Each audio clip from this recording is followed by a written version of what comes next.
पहले ही बहुत वक्त हो चुका है, ज़्यादा देरी ना करते हुए मैं शुरू करूंगा। साइबर क्राइम जैसे बोला 1990 से शुरू हुआ है, एक कंप्यूटर आया तब से ही शुरू हुआ है।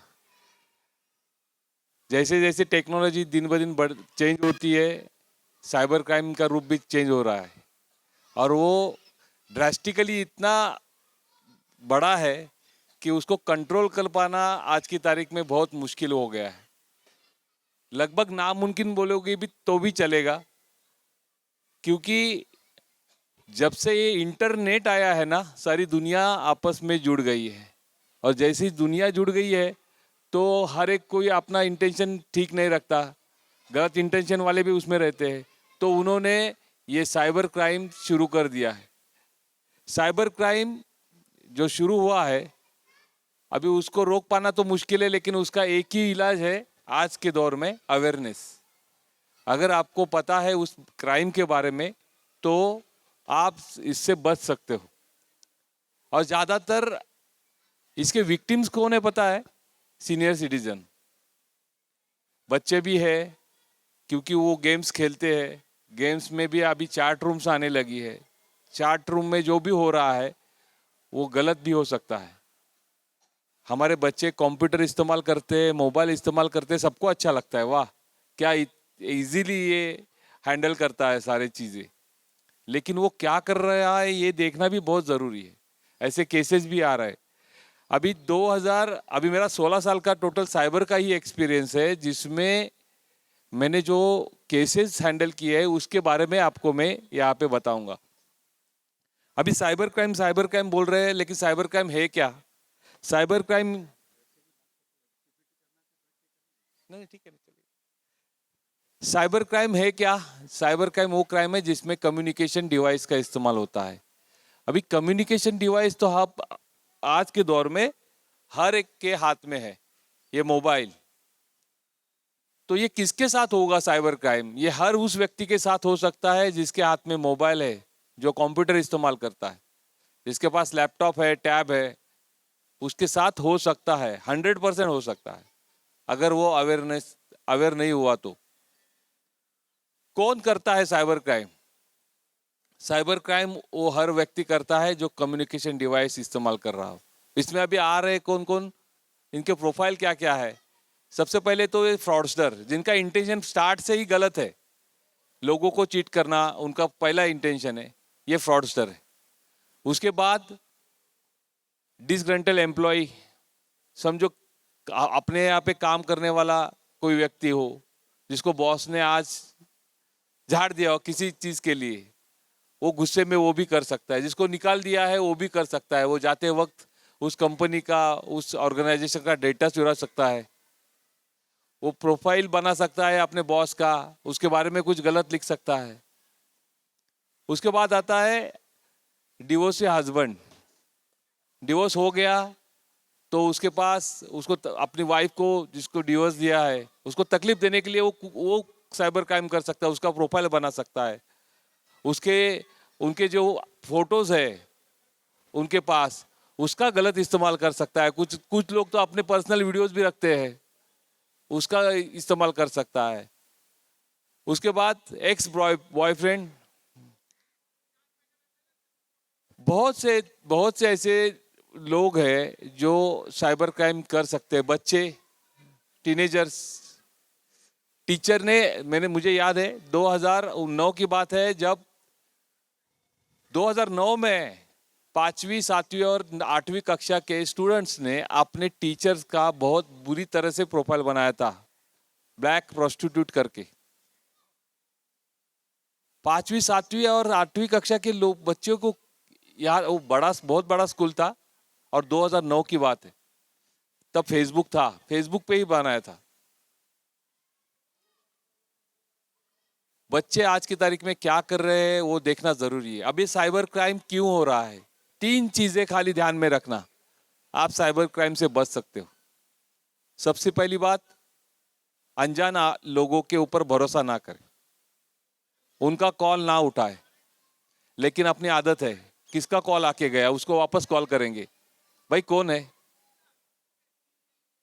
मैंने कहा सारी दुनिया जुड़ गई है। आज के साइबर क्राइम हम लोग इन्वेस्टिगेशन करते वक्त हमें पता चल रहा है कि आज के साइबर क्राइम इंडिया के बाहर से हो रहे हैं। इंडियन नंबर्स है, व्हाट्सएप कॉल होता है, और जब से व्हाट्सएप आया है तो ईमेल, और ये भी बहुत दूर की बात होगी।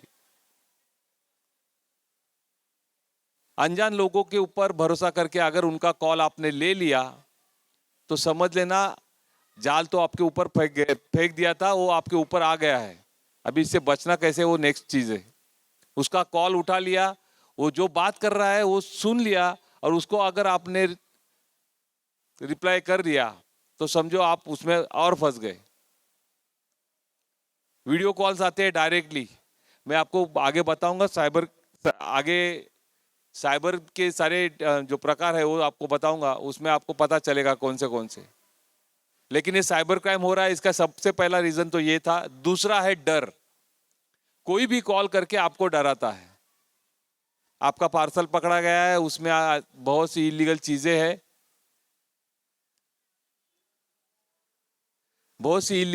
हैं,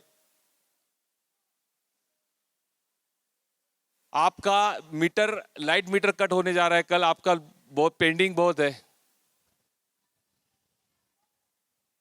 या फिर अभी आज के दौर में डिजिटल आपने अरेस्ट का सुना होगा।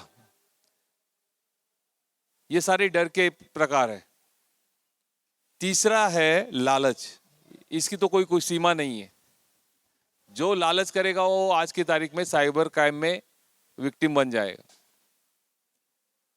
शेयर ट्रेड बोलो, लालच हर एक आदमी में है। कहीं भी हम लोग फ्री या 2 के ऊपर 3 फ्री या सेल कुछ भी देखते हो तो सबसे पहली नजर उधर जाती है। लालच को कंट्रोल करना बहुत जरूरी है। चितलसर मानपाड़ा के और कासरवडौली के थाना आयुक्तालय, जहाँ थाना कमिश्नरेट का एरिया, यहाँ थाने से लेकर बदलापुर तक है, सबसे ज्यादा केसेस चितलसर मानपाड़ा और कासरवडौली के, क्योंकि यहाँ पे हाईफाई लोग रहते हैं। और जो लोग फंसते कौन कौन है? ये हाईफाई लोग ही फंस रहे हैं, जिनके पास पैसा है। लालच के और आगे केसेस बताऊंगा, लेकिन इन्होंने टारगेट किया हुआ है सीनियर सिटीजन को। क्यों? क्योंकि सीनियर सिटीजन के पास पैसा होता है, उन्होंने जो कमा के रखा है वो पैसा होता है उनके पास, टाइम होता है, फ्री का टाइम, कोई काम नहीं है तो वो फ्री माइंडेड बैठे रहते हैं। तो ऐसे कोई कॉल आ गया, उसके ऊपर भरोसा कर लिया। तीसरी चीज, टेक्नोलॉजी का नॉलेज ज्यादा नहीं होता उनका, पता नहीं कैसे इस्तेमाल होता है। या फिर अभी फेसबुक से अचानक से किसी का आपको फ्रेंड रिक्वेस्ट आ गया, एक्सेप्ट कर लिया, वो कुछ आपको बताता है, भरोसे करते। या फिर शेयर ट्रेड में अभी बहुत से सीनियर सिटीजन शेयर ट्रेडिंग में इन्वेस्ट करने के लिए किसी भी अनजान व्यक्ति के ऊपर भरोसा करते। वो एक ऐप डाउनलोड करने को बोलता है, कर देते, वो भी देखेंगे आगे। और एक है भावनिकता। सीनियर सिटीजन से कोई ज्यादा घर पे बात नहीं करता, वो अकेले रहते हैं, तो एक भावनिकता आ जाती है। एक केस है वैसा ही, फेसबुक का केस था, पुराना है। एक लड़की का किसी सीनियर सिटीजन को फ्रेंड रिक्वेस्ट आ गया, उन्होंने एक्सेप्ट कर लिया। फिर लड़की ने चैट करना शुरू किया। उसने कहा कि आपका फेस ना बिल्कुल मेरे पापा से मिलता है, अभी वो दुनिया में नहीं है। चलो, भावनिकता आ गई। फिर रोज चैटिंग थी, क्या मैं आपको पापा बोल सकती हूँ क्या? उसने कहा ठीक है बेटा, चलेगा। तो रोज पापा खाना खाया क्या, सुबह शाम, आज क्या कर रहे हो, टाइम दे रही थी पापा को। 15 दिन तक चैटिंग शुरू हुई। फिर उसने कहा कि मैं एक बड़े ऑर्गेनाइजेशन में काम करती हूँ यहाँ पे लंदन में, मैं आपको कुछ गिफ्ट भेजूं क्या? देखो, जल्दबाजी बिल्कुल नहीं करते साइबर क्रिमिनल्स। तो इन्होंने कहा नहीं, तो नहीं पापा, मैं प्लीज आपको पापा बोलती हूँ, पापा के लिए मैं गिफ्ट भेजूंगी। तो बोले ठीक है, तो ठीक है, मैं आपको कुछ रुपए भेजती हूँ, आप एक अच्छी कार खरीद लेना, एक मोबाइल भेज रही हूँ, डॉलर्स भेज रही हूँ। दूसरे दिन सुबह 4:30 बजे कॉल आता है, पापा को कि मैं कस्टम से बोल रहा हूँ, आपका पार्सल आ गया है, इसमें बहुत से डॉलर है, मोबाइल्स है, गोल्ड चेन है, और फिर उसके लिए आपको टैक्स चुकाना पड़ेगा। तो पापा ने भर दिए। जैसे पापा ने भर दिए 40-25-30 लाख रुपए, बेटी गायब हो गई। अभी पापा की क्या गलती है? और दूसरी एक बात, जितने भी साइबर विक्टिम बनते हैं ना, साइबर में फंसते हैं ना लोग, ये सारे तब नहीं बोलते जब वो काम होता रहता है, वो बाद में बोलेंगे पैसा देने के बाद। ये सबसे बड़ी प्रॉब्लम है। ये डिस्कशन कुछ भी नहीं करते। अभी हम लोग उसके टाइप्स देखते हैं, साइबर क्राइम के कौन से टाइप्स है। ये शायद मेरी आपकी इसमें हिंदी का फॉन्ट नहीं है, इसके वजह से ये हो रहा है, मुझे भी नहीं दिख रहा है। चलो मैं आगे आता हूँ थोड़ा। आप भी बैठिए। नहीं चलो, हाँ चलिए। हेलो, ये तो कुछ नहीं समझ में आएगा। हैकिंग हम लोग बोलते हैं हैकिंग क्या होता है? एक स्किल है जो लोगों के कंप्यूटर्स, मोबाइल या सर्वर पे अटैक करके उसका कंट्रोल लेते हैं। हैकिंग का डेफिनेशन ही यही है कि बिना विदाउट परमिशन किसी के कम्युनिकेशन डिवाइस का एक्सेस लेना। अभी ये हैकिंग, अगर हमारे पास जो कंप्लेंट्स आती है उसमें लोगों के प्रोफाइल हैक होते हैं, ये हैकिंग नहीं है, ये गेसिंग है, क्योंकि उसने आपका पासवर्ड गेस कर लिया और उसका कंट्रोल ले लिया। आज के दौर में अभी जो कंप्लेंट्स आ रही है उसमें कोई व्हाट्सएप पे लिंक भेजता है, और जैसे आप लिंक पे क्लिक करते हो आपका व्हाट्सएप बंद हो जाता है, वो आपका व्हाट्सएप का हैक कंट्रोल लेता है पूरा। क्यों? क्योंकि जैसे ही वो आप क्लिक करते हो आपका पासवर्ड बदल देता है। सेकेंडरी जो अब 2 वे ऑथेंटिकेशन अभी व्हाट्सएप ने चालू किया है ना, वो पूरा चेंज करके वो कंट्रोल लेता है, और फिर आपके व्हाट्सएप से आपके कांटेक्ट में जितने भी लोग हैं सबको वो मैसेज करना शुरू कर देता है, मैं यहाँ फंस गया हूँ, मुझे अर्जेंटली 10,000 रुपये चाहिए, और फिर आपके नज़दीक वाले भरोसा करके पैसे दे देते हैकिंग में। दूसरी ये जो हैकिंग है, ओरिजिनल हैकिंग, वो वेबसाइट हैक करते हैं। जैसे 15 अगस्त के दिन अपना वेबसाइट, इंडिया के बहुत से कंपनीज, गवर्नमेंट ऑफिशियल्स, इनके वेबसाइट्स हैक होते हैं, और फिर वहाँ पे कुछ पाकिस्तान का झंडा दिखेगा आपको। आप करोगे mumbai-university.com डालोगे जैसे ही, तो आपको पाकिस्तान का झंडा दिखेगा। उनके हैकर्स हैक करते, ये सर्वर पे अटैक करके ये सब होता है। बैंकों के सर्वर्स भी हैक होते हैं, सारी अपनी यहाँ पे जितनी भी कंपनीज है, क्योंकि हैकर्स ने कुछ हैक किया, सर्वर हैक किया, उसका डेटा चुरा लिया और वो चुपचाप निकल जाए, उनको पता भी नहीं चलता कि आपने बैंक का डेटा हैक हो गया। फिर वो बैंक को मेल करके रैंसमवेयर मांगे, कुछ तो बताते भी नहीं है, क्योंकि आपको पता है अगर किसी बैंक ने अगर ये बात बोल दी कि हमारा डेटा लीक हो गया है, तो आपको पता है फिर नेक्स्ट डे उनके एटीएम के बाहर कितनी बड़ी लाइन लगेगी, सब लोग पैसा निकालने के पीछे, वो बैंक डूब जाएगी, बताते भी नहीं है।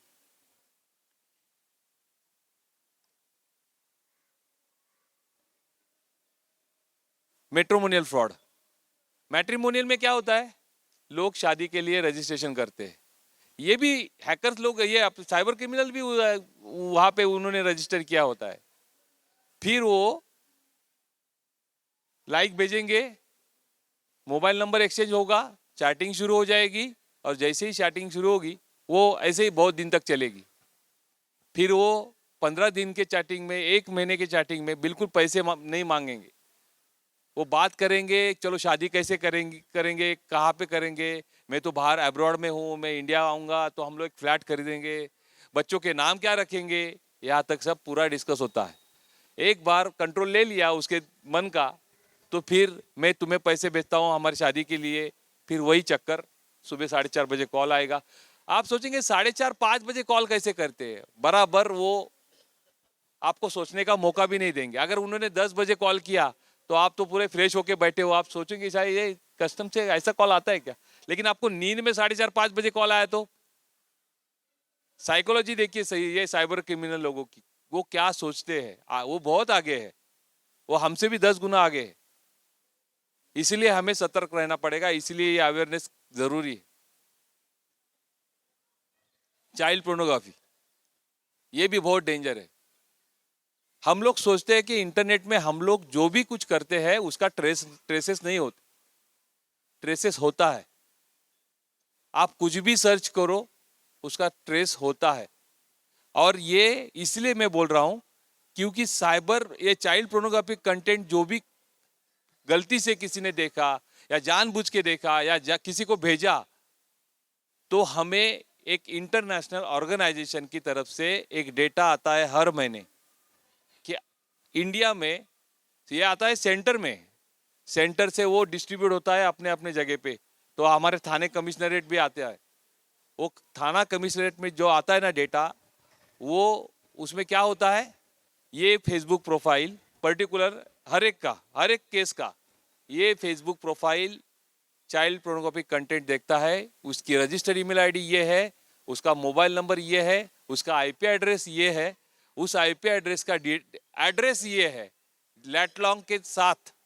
आप सोचो, और हम लोग बोलते हैं कि इंटरनेट में मेरे घर में बैठ के मेरे रूम में लाइट बंद करके मैं कुछ कर रहा हूं तो किसी को पता नहीं चलेगा। बिल्कुल गलत है। और ये इतना हीनियस क्राइम है कि जमानत नहीं होती इसकी। आज के दौर में ये कंप्लेंट्स बढ़ रही है, क्यों? क्योंकि ये रील्स बिल्स आ गए हैं। कुछ जो कंप्लेंट्स हमें मिलती है उसमें ऐसा नहीं है कि टोटल पोर्नोग्राफिक है, नहीं। वो एक बच्चा नंगा नाच रहा है, उसका भी वीडियो रील निकाल के भेजेंगे ना तो वो भी आता है इसमें। तो वो इतना डेंजर है।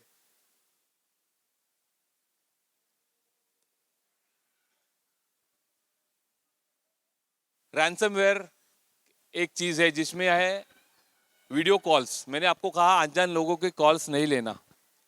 वीडियो कॉल आता है, हम लोग देखते हैं, तुरंत उठाते हैं। सामने वाली लेडीज निर्वस्त्र रहती है। एक 10-15 सेकंड के लिए वो कॉल चलेगा, वो अश्लील वीडियो चालू होता है और 10-15 सेकंड के बाद बंद होता है।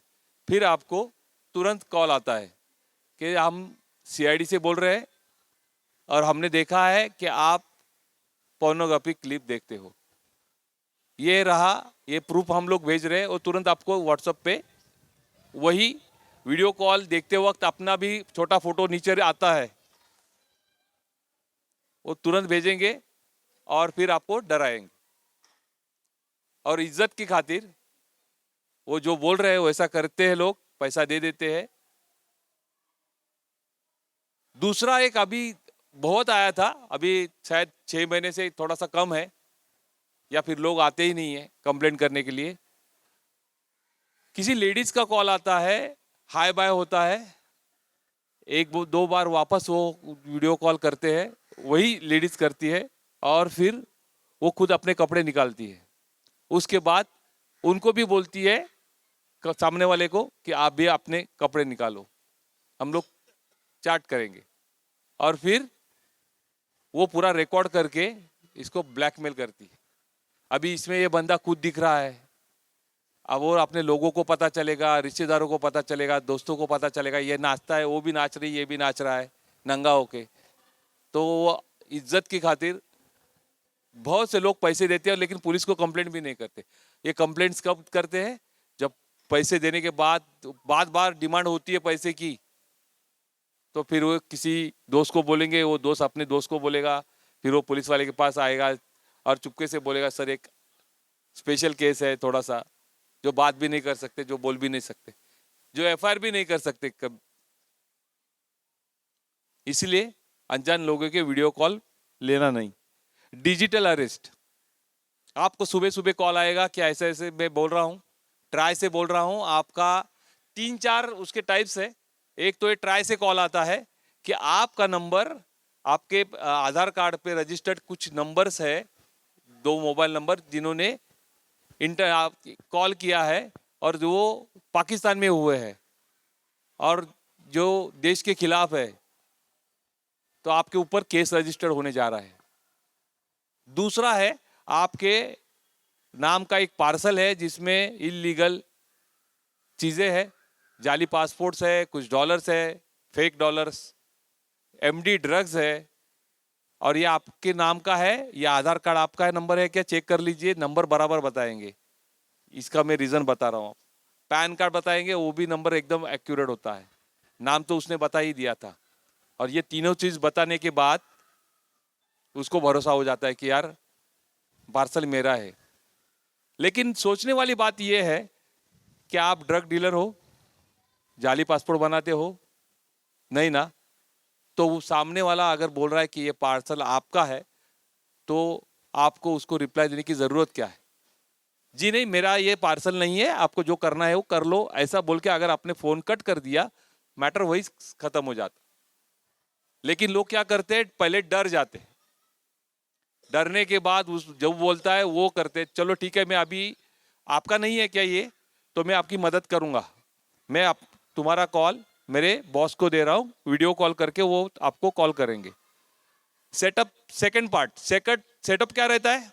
एक पुलिस स्टेशन, पीछे मुंबई पुलिस का लोगो, एक यूनिफॉर्म में एक ऑफिसर, उसका वीडियो कॉल आता है। अच्छा बताइए आपका नाम क्या है, वो बताए, पूछेगा सब और बोलेगा ठीक है मैम, मैं आपको पूरी मदद करूंगा। वो लेडीज होती है मैम, तो फिर उनको बोलेगा कि मुझे आपके सारे बैंक अकाउंट चेक करने पड़ेंगे। चलिए बताइए एक एक बैंक अकाउंट नंबर। एक आदमी आता है, वो भी कांस्टेबल की तरह यूनिफॉर्म पे, दोनों बैठते हैं, वो टाइप करता है, चलो बैंक अकाउंट बताओ। बैंक अकाउंट जैसे जैसे बताता है, चलो पासवर्ड बताओ, वो डालते जाता है वहां पे। वो बोलता है ठीक है मैडम, आपका ना ये सारा जितना अकाउंट्स का पैसा है ना आरबीआई के अकाउंट में हम लोग टेम्पररी शिफ्ट कर रहे हैं, आपका ये पूरा इंक्वायरी क्लियर होने के बाद वो आपको वापस दिया जाएगा। और फिर सारे बैंक के अकाउंट के पूरे सारा पैसा वो दूसरी जगह ट्रांसफर करती है। आरबीआई का अकाउंट होता क्या है? कुछ दिमाग चलता नहीं है उस वक्त, सब दे देते हैं जैसा वो बोल रहा है। और लोग तो एक पिछले महीने कंप्लेंट आया, वो 1 महीना डिजिटल अरेस्ट था। सोचो 1 महीना क्या है, कुछ लोग 4-4 दिन रहते हैं डिजिटल अरेस्ट। सुबह वो कॉल करेगा, वीडियो कॉल चालू रहेगा, ये उसके सामने बैठे रहेंगे, परमिशन से वॉशरूम जाते हैं, बाद में हम लोग वो सेशन रखेंगे आधा घंटे का, आपके सवालों के सारे जवाब दे दूंगा। तो ये करने के बाद पूरा पैसा यहाँ पे एक अपने इधर के चितल से मानपाड़े की केस है, जैसे उसने बताया 80 लाख रुपए अकाउंट से पूरा ट्रांसफर कर लिए, 4 एफडी थी एक एक सीआर की, 4 करोड़ भी ले ली, पूरा अकाउंट खाली हो गया, 4 करोड़ 80 लाख। एक यहाँ पे डॉक्टर है, उनके पापा अकेले रहते हैं, वो बाहर अब्रॉड में रहती, नहीं, अच्छा है, अब्रॉड में रहती है,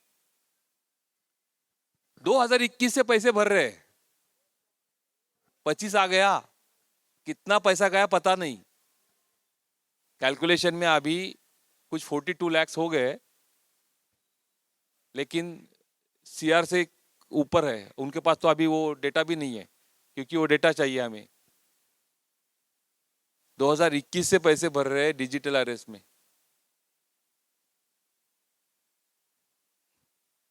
शेयर ट्रेडिंग ये बहुत गंदा चीज है, या आज के दौर में हर कोई शेयर मार्केट या फिर क्रिप्टो करेंसी में इन्वेस्ट करता है। और कौन करते हैं? अभी यही कॉल अगर ना बाजू के झोपड़पट्टी में किसी को आ गया ना, तो 4 गालियां देगा, बोलेगा तेरे को करना है कर, मेरे को नहीं करना है शेयर मार्केट, मुझे नहीं डिजिटल अरेस्ट होना, तेरे जो करना है कर ले। ये हम लोग सुनते हैं, बड़े लोग सुनते हैं शांति से उसको, तो इसलिए फंसते हैं। पैसा इनके पास है, उनके पास नहीं है। शेयर ट्रेड में आपको तुरंत किसी भी व्हाट्सएप ग्रुप में ऐड किया जाता है, देखो मुझे भी किया था, मैं तुरंत 1 मिनट में, ज्यादा सोचने का नहीं, 1 मिनट में बाहर आ गया उस ग्रुप से, डिलीट कर दिया ग्रुप। ये लोग जिस ग्रुप खोलेंगे देखेंगे उसके पढ़ेंगे लोग कौन कौन क्या कर रहा है, क्या उसमें चार्ट कर रहा है। हालांकि ये ग्रुप में आधे से ज्यादा उनके ही लोग रहते हैं। आज मुझे इतना प्रॉफिट हो गया, आज मुझे 50,000 हो गया, ये भाई एक्साइट होते जाता है आप देख के। फिर वो मैसेज करता है मुझे भी करना है, तो फिर वो उसको अलग ग्रुप में डालते हैं जिसमें 8 लोग में से 7 लोग वही लोग रहते हैं, और ग्रुप ट्रेडिंग होता है।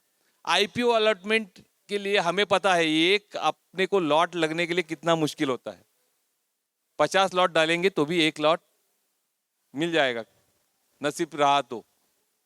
ये लोग क्या करते हैं, 50 लॉट के लिए उसको उससे पैसा ले लेंगे, और बाद में जब वही लॉट कंपनी का जो आईपीओ आया है जो करंट में चालू है, और उस डेट को उसको मैसेज करेंगे कि अरे आप तो बहुत नसीब वाले हो, आपको तो 100 लॉट मिल गए। कैसे देंगे 50 के 100, और फिर 100 लॉट का और पैसा मांगेंगे। और फिर दूसरे तीसरे दिन ये होता क्यों है, भरोसा। ये जब जो वो बोलता है ना कि मुझे इन्वेस्ट करना है, तो वो लोग बोलेंगे कि आपको चलो एक ऐप डाउनलोड करो हमारे कंपनी का। अब ये कंपनी का ऐप है, उसका सर्वर उनके पास है, वो उस ऐप में जो चाहे दिखा सकते हैं, उसको 1 करोड़ 2 करोड़ प्रॉफिट भी दिखा सकते हैं उसके नाम के आगे। तो अभी ये आईपीओ आया, लिस्टिंग हुआ जिस दिन, वो तो जब 50 गुना हुआ तो इसका तो 100 लॉट के कितने होते, 2-3 करोड़ होते प्रॉफिट। अभी वो प्रॉफिट निकालने के लिए वो जाएगा तो उसको बोलेंगे पहले टैक्स भरो। टैक्स, अभी कोई कंपनी का ऐप है, कोई कंपनी ये काम कर रही है शेयर ट्रेड उन लोगों को प्रॉफिट दिलाने का, तो उसका खुद का अकाउंट नहीं रहेगा क्या? जब से इसने स्टार्ट किया है इन्वेस्टमेंट करना, ये 10 अकाउंट में पैसा डाल चुका है जो उन्होंने दिए थे। एक कलकत्ता का है, एक बंबई का है, एक राजस्थान का है, एक गुजरात का है। इसकी बत्ती बिल्कुल नहीं जलती कि ये मैं उस अकाउंट में पैसा क्यों डालूं। अरे बॉस, आपकी कंपनी का अकाउंट नहीं है कि जिसमें मैं पैसा डालूं? हर बार वो नए नए अकाउंट में पैसा डालता है। इसको बिल्कुल उस वक्त समझ में नहीं आता कि हम लोग, मैं फंस गया हूं। पैसे पे ऊपर पैसा जब मांगते जाता है ना, तब अचानक वो अपने दोस्त को बोलता है यार एक ऐसा ऐसा ऐप है जिसमें मैंने पैसा डाला था और वो और पैसे मांग रहा है, मेरा प्रॉफिट तो बहुत है, 10-12 करोड़ के ऊपर चला गया है, लेकिन मुझे निकालने नहीं देते वो। फिर समझ में आएगा कि यार मैं फंस गया हूं। शेयर ट्रेड और आईपीओ में डिजिटल करेंसी का यही हाल है। वो तो और भी डेंजर है। चलो ये अकाउंट तो यहाँ पे है, लेकिन अगर कोई वॉलेट है, क्रिप्टो वॉलेट अगर है, तो वो तो डिसेंट्रलाइज भी होता है, सेंट्रलाइज भी होता है। डिसेंट्रलाइज हुआ तो वो कौन बंदा है, कौन से कंट्री का है, कहाँ पे बैठा है, कुछ पता नहीं होता, उसका एक्सचेंज यहाँ पे नहीं है, तो वो गया ही समझो पैसा। फिर बार बार पुलिस स्टेशन आके सर मेरा क्या होगा, मेरा क्या होगा, कंटिन्यू फोन। पुलिस क्या कर सकती है इसमें बताइए? एक्सचेंज नहीं है तो वॉलेट किस एक्सचेंज का है? समझो अपने इंडिया में एक्सचेंज रहे, अभी 2-3 है, उसका अगर वो वॉलेट है तो समझ में आता है कि चलो उसका हम केवाईसी मंगा कर इन्वेस्टिगेशन कर सकते हैं कुछ ना कुछ। लेकिन वो बाहर का हुआ तो क्या करेंगे? कुछ नहीं होता है, पैसा बिल्कुल नहीं मिलता है। मैं तो बोल रहा हूं आपको सीधा सीधा। लाइट लाइट बिल का कभी कभी मैसेज आता है, अभी पिछले हफ्ते भी मैसेज आए थे बहुत से लोगों को। ये लाइट मीटर वाले ऐसे मैसेज से धमकी नहीं देते हैं, वो सीधा घर पे आएंगे, अरे आपने मीटर इतना पैसा नहीं भरा है आपका, ये मीटर कट कर देंगे अभी कल। सब सब सब का जितनी चीजें आपको फैसिलिटीज मिल रही है ना, हर बात का उनके पास सॉल्यूशन है। उन्होंने हर बात के लिए, इवन अगर आपने समझो अमेजोन से कुछ मंगाया है और वो खराब निकला, गलत निकला, तो आप क्या करते हो? कस्टमर केयर का नंबर ढूंढते हो गूगल पे। सारे कस्टमर केयर के नंबर आज की तारीख में गूगल में झूठे हैं। कॉल करोगे वो बोलेगा ठीक है शाम से, मैं अमेजोन से ही बोल रहा हूं, आपका प्रोडक्ट गलत निकला है क्या? ठीक है, खराब है, ठीक है, हम लोग वापस, मेरा अभी आदमी आएगा, सर आपको एक ओटीपी आएगा, आपका कंप्लेंट रजिस्टर कर रहा हूं। ओटीपी आएगा तो हमारा ध्यान सिर्फ वो 6 डिजिट पे रहता है, हाँ आया क्या? हाँ बताइए जरा जल्दी। हम डिजिटल वो 6 डिजिट बताते हैं तुरंत, मैसेज नहीं पढ़ते नीचे ऊपर क्या लिखा है, वो किस बात का ओटीपी है। जैसे ही डिजिट वो ओटीपी देंगे, उसने डाल दिया तुरंत, अरे मेरे पैसे क्यों कट हो गए।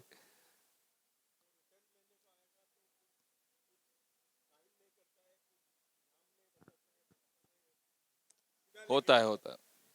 नहीं वो आने दो, अगर फिजिकली आए है तो बात अलग है। मैं डिजिटल वर्ल्ड की बात कर रहा हूँ, वर्चुअल वर्ल्ड की, जो सामने नहीं है। ओटीपी का वही है, ओटीपी या फिर वो स्कैन, क्यूआर कोड स्कैन क्यों करते हैं हम लोग? पैसा लेने के लिए। सामने वाला क्यूआर कोड भेजता है, ये उसको स्कैन करते हैं। ये ओएलएक्स का आया था फ्रॉड, बहुत बहुत से ऑफिस, गवर्नमेंट ऑफिसर्स या फिर आर्मी वाले लोग, मेरा भी बनाया था, पुलिस वाले ऑफिसर, सारे लोगों का प्रोफाइल बना के मेरा ट्रांसफर हो गया है, मैं अपना सामान बेच रहा हूँ, मैं सोफा बेच रहा हूँ, मैं टीवी बेच रहा हूँ, ऐसा ऐड डालते हैं। बोलते सर मैं आपको 1 रुपये भेजूंगा, देख लीजिए आ गया क्या। तो वो आया है ना, फिर ठीक है सर मैं अभी एक क्यूआर कोड भेजता हूँ, आपका पूरा बाकी का पैसा आ जाएगा। जैसे ही स्कैन करेंगे, लोगों को ये भी पता नहीं कि क्यूआर कोड स्कैन करने के बाद पैसा चला जाता है।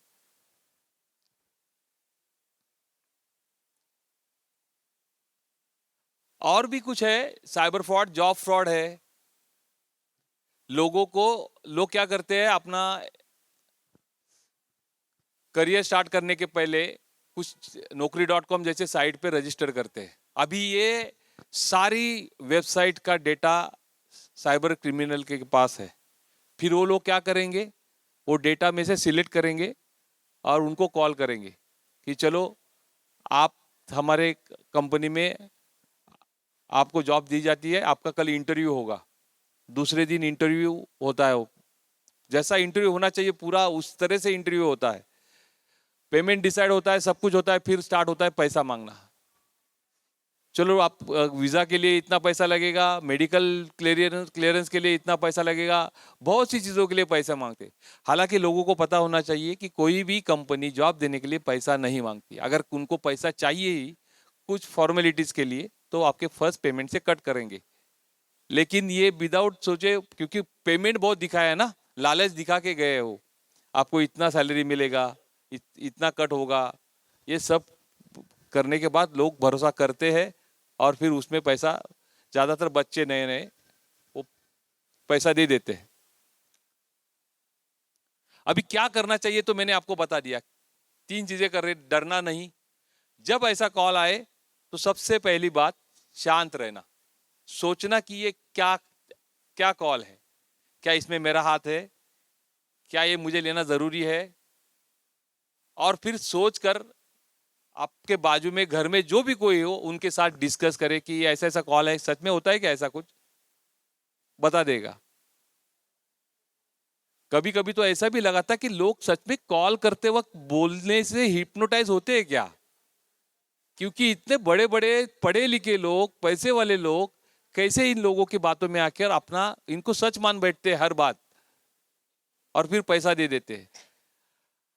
ये अभी पॉलिसी फ्रॉड भी, आपने, हमारे सबके पास पॉलिसीज होती है, पॉलिसी के लिए पैसा वो कॉल करेंगे, आप सर आपका नाम ये है, आपका पॉलिसी नंबर ये है, सर आपको बोनस मिला है इसमें, वो बोनस देना था आपको।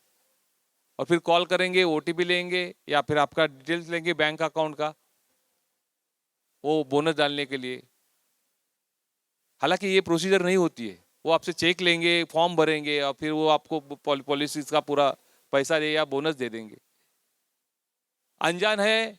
देखो ये सारा जो साइबर फ्रॉड है ना, वो वो वर्चुअल वर्ल्ड का है, जो सामने नहीं होता है। तो इसके बाद कभी भी कोई भी आदमी आपको कुछ लालच दे रहा हो, डर दिखा रहा हो, वर्चुअल वर्ल्ड से, सामने से दिखाया तो ठीक है, वर्चुअल वर्ल्ड से, फोन से, वीडियो कॉल से, ईमेल से, वर्चुअल है, जो आपके सामने नहीं है, अगर वो आपको डरा रहा है तो समझ जाना कि वो फ्रॉड है। पॉलिसीज है तो आप पॉलिसीज चेक करो। साइट आजकल हर एक का ऐप है, साइट्स है, वेबसाइट्स, वहां पे जाके चेक करो। हर बात पे आपको एक ही चीज मिलेगी, भरोसा नहीं करना अनजान लोगों पे, डरना नहीं।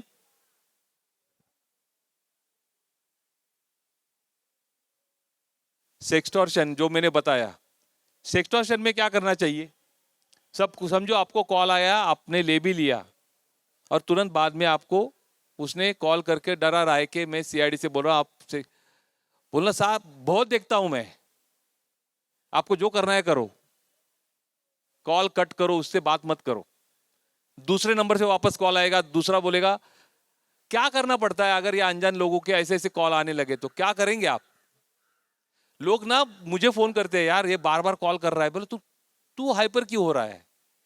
दो चीजें कर, लाल बटन दबा और ब्लॉक का बटन दबा, उसको हाइपर होने दे, ये कॉल नहीं उठा रहा है, तुम उठाओगे तो फंसोगे, सीधी चीज है। अगर समझो कभी कॉल आ गया और वीडियो कॉल है, तो अपना मोबाइल का फ्रंट कैमरा पे हाथ रखो, पहले देखो कि क्या है, आपका ही कोई पहचान वाला है। कभी होता है, कभी कभी हमारा स्कूल का फ्रेंड, कॉलेज का फ्रेंड कॉल करता है अचानक से, वीडियो कॉल डायरेक्टली, और वो नंबर सेव नहीं होता है, तो फिर हो सकता है आपका भी वो जरूरी हो कॉल, तो पहले फ्रंट कैमरा पे हाथ रख के वो अटेंड करो कॉल।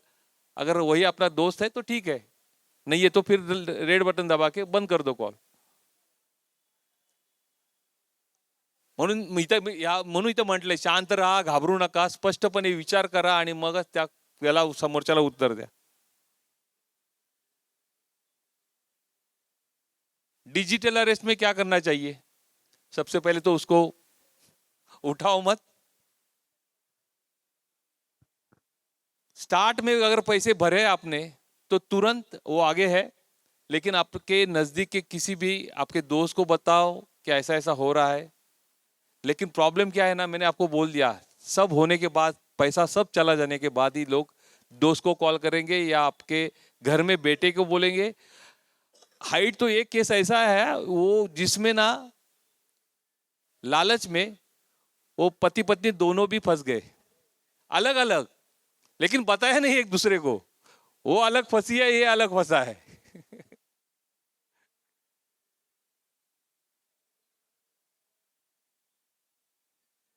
शेयर ट्रेड, ध्यान रखना, कोई प्रॉफिट देने के लिए नहीं बैठा है फोकट में, पैसा बांटने के लिए कोई नहीं बैठा है। उसको पता है कि आपके पास पैसा बहुत है, आपको लालच दिखाएंगे तो आपसे पैसा मिल सकता है, इसीलिए आपको ग्रुप में ऐड करेंगे, ग्रुप से बाहर हो जाना, तुरंत कॉल करेंगे कि हमारी कंपनी ने पिछले साल में इतने लोगों को इतना प्रॉफिट दिलाया है, आपको देखना है तो मैं आपको सारी एक्सेल शीट भेजूंगा। भेजते हैं कुछ भी, लोग भरोसा करते हैं। अनजान है तो बिल्कुल उसके बातों पे भरोसा ना करे, तुरंत वो कॉल कट करे। आईपीओ का पता है, रेप्यूटेड कंपनीज का रहेगा तो भी, क्योंकि क्या है ना, कभी कभी अभी इंटरनेशनल कंपनीज के नाम से यहाँ पे ऐप भी ओपन होते हैं, वेब कॉल भी करते हैं उससे से इससे, और वो ग्रुप भी बनाते हैं, व्हाट्सएप पे ग्रुप पे बनाते हैं, इंस्टाग्राम पे आपको रील भी मिलेगा। ये सब उन्होंने बनाया हुआ है, ऑलरेडी जाल है ये पूरा। भरोसा करोगे, खाली आपका भरोसा जितना है कि मैं एक सही आदमी हूं, मैं आपको प्रॉफिट दिला सकता हूं, और उसके बाद वो पूरा, वो जैसे मैंने बताया वो पूरा कांड करेंगे। बिल का भी वही है, उसमें अभी जाता बताने की जरूरत नहीं, क्योंकि मैंने आपको ऑलरेडी बता दिया कि घर पे आते हैं लोग, ये कॉल से आपको डराएंगे। ऐप भी आता है आजकल, गैस का भी ऐप है, लाइट का भी ऐप है, जाके उसमें चेक कर सकते हो कि एग्जैक्टली क्या क्या सिचुएशन है अपने आपकी, उसके बाद आप सोच सकते हो। ओटीपी का भी वही है, कभी भी ओटीपी नहीं देना। हम लोग मॉल में जाते हैं, वहां पे रजिस्ट्रेशन करते हैं, ईमेल आईडी, मोबाइल नंबर, ये डेटा जो है ना आपका, आज की तारीख में सबसे ज्यादा अगर कोई इंपॉर्टेंट चीज है ना, वो डेटा है। कल मैं जुपिटर में था तो वो उन्हें सब सारे डॉक्टर्स थे, उनका सवाल यही था कि अगर किसी हॉस्पिटल का डेटा चुराते हैं तो चुराने की जरूरत नहीं, लोग खुद देते हैं। आपका मोबाइल नंबर, आपका नाम, मोबाइल नंबर मिला तो भी बहुत है, ईमेल आईडी मिला तो भी बहुत है। हैकर जो है ना, वो एंट्री और एग्जिट दोनों क्लियर करके जाता है। आपका मोबाइल, अगर इंटरनेट, आपकी डेटा आपके मोबाइल में आ गया या फिर आपके लैपटॉप में अगर इंटरनेट कनेक्ट हो गया, तो आपका वो लैपटॉप सारी दुनिया से जुड़ जाता है। तो कहीं भी बैठा हुआ कोई भी आदमी आपके लैपटॉप में एंटर करके आपका डेटा चुरा सकता है। आपको कोई लिंक भेज के आपका पूरा एक्सेस ले सकता है, मोबाइल का भी और लैपटॉप का भी। एक केस हुआ था जिसमें लैपटॉप का एक्सेस लिया था, वेब कैमरा ऑन किया, वो कपड़े चेंज कर रही है लड़की, उसका सारा रिकॉर्डिंग किया, घर में जो कुछ हो रहा है वो सारा रिकॉर्ड, क्योंकि हम लोग लैपटॉप बंद नहीं करके रखते हैं, खुला करके, भले वो स्विच ऑफ करेंगे लेकिन वो खुला रहेगा, वो ऑन भी कर सकता है। सब कुछ होता है क्योंकि टेक्नोलॉजी है। After all it's a program, वो प्रोग्राम में कुछ भी बना के वो भेज सकता है। मोबाइल की भी वही चीज है।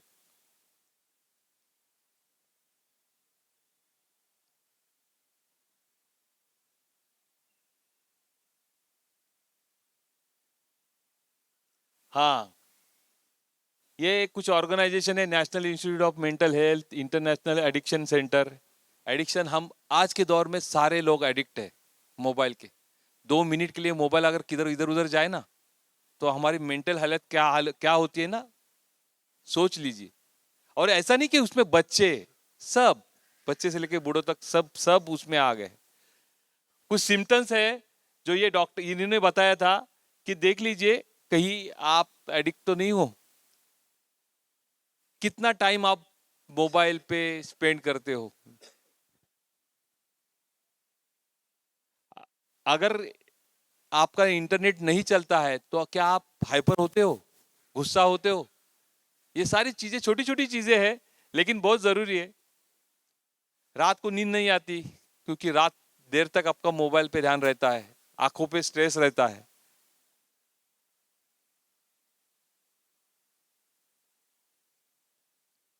ये सारी चीजें उन्होंने भी बताई कि ये बड़ा एकदम एग्जैक्टली क्या करना चाहिए। Antivirus, firewall, sensitive data, strong password रखिए, लिंक पे क्लिक ना करो। सॉफ्टवेयर, हाँ, एप्लीकेशन भी हम लोग डाउनलोड इंस्टॉल करते हैं, कोई भी एप्लीकेशन, तो उसके लिए परमिशन लगता है, तो वो तुरंत दे देते हैं क्योंकि हमें जल्दी किस बात की होती है, जल्दी से इंस्टॉल हो जाए। ये लोग सब यस यस यस करते हो, लेकिन उसमें क्या मांग रहा है। ये बीच में चाइनीज ऐप करके आया था, लोन ऐप, बहुत से लोगों ने लोन लिया क्योंकि कोविड के बाद किसके पास पैसा नहीं था, तो छोटे छोटे अमाउंट का लोन देते थे, 1 लाख 2 लाख का, 40,000 20,000। तो लोगों ने जैसे ही ये लोन ऐप इंस्टॉल किया, सबके फोटोज, कांटेक्ट लिस्ट सब उनके पास चली गई। और फिर उन्होंने जहां जिसने 10,000 लिया था उससे 40-40 50-50 हजार उन्होंने जबरदस्ती ले लिए थे, क्योंकि वो सारे जितने भी कॉन्टेक्ट है उनको कॉल करते थे, गंदी गंदी गालियां देते थे।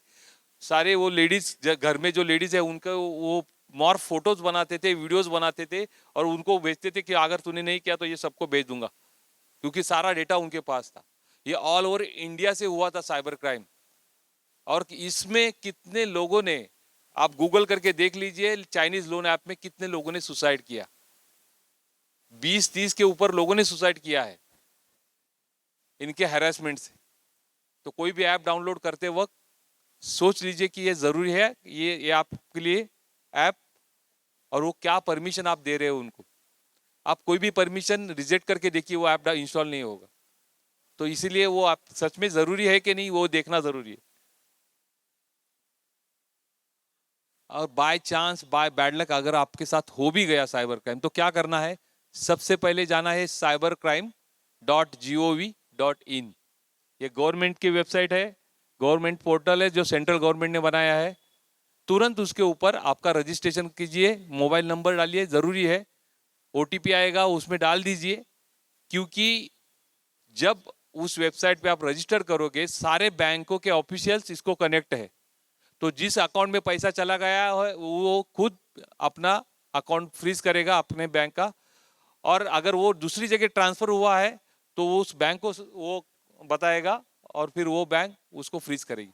और जैसे ही पैसा फ्रीज या लीन हो जाएगा, तो फिर आपको तुरंत जो रजिस्टर्ड किया नंबर है उसमें मैसेज आएगा कि इस बैंक में आपका इतना इतना पैसा होल्ड करके रखा है, आप पुलिस को या ऑफिशियल कंप्लेंट करके वो आप पैसा आपके अकाउंट में वापस ले लो। 1930 ये कॉल है, ये भी एक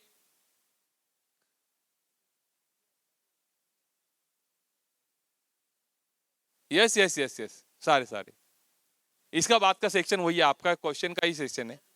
हाँ एक मिनट, उसको 1930 ये कॉल इसमें भी कॉल कर सकते हो, लेकिन होता क्या है 1930 जब देखो एंगेज रहता है, साइबर क्राइम्स इतने बढ़ गए ना, तो एक कॉल के लिए लगभग बहुत आधा घंटा तो लगता है, क्योंकि आपके पास होना चाहिए आपका आधार कार्ड, आपके पास होना चाहिए जो भी ट्रांजैक्शन आपने किए, जिस अकाउंट में आपने पैसे भरे फ्रॉड में, तो वो अकाउंट के नंबर, ट्रांजैक्शन आईडी,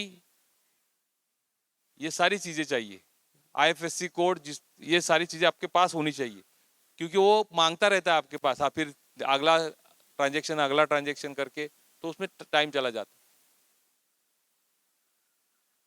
और ये करने के बाद एक रिटर्न एप्लीकेशन बना के आपके लोकल पुलिस स्टेशन में या फिर साइबर पुलिस स्टेशन जो खुला है अभी नया कोर्ट नाका पे, वहां पे आप कंप्लेंट रजिस्टर्ड कर सकते हो। 50,000 के ऊपर रहेगा, कल ही किसी ने बोला कि 50,000 के ऊपर रहेगा तो आपको एफआईआर की कॉपी लगेगी, तो एफआईआर के लिए आपको पुलिस स्टेशन जाना पड़ेगा। उसके अभी कुछ सुप्रीम कोर्ट या कुछ हाई कोर्ट ने भी दिया है डिसीजन कि एफआईआर की कॉपी की जरूरत नहीं है। अगर आपने जो एनसीसीआरपी पोर्टल मतलब वो ये cybercrime.gov.in ये पोर्टल है, उस पोर्टल पे आपने रजिस्टर किया तो तुरंत आपको एक एक्नॉलेजमेंट नंबर मिलेगा, तो ये भी काफी है। ठीक है, अभी बताइए किसी को कोई पूछना है कुछ? खुद एक ऑर्गेनाइजेशन चलाते होंगे।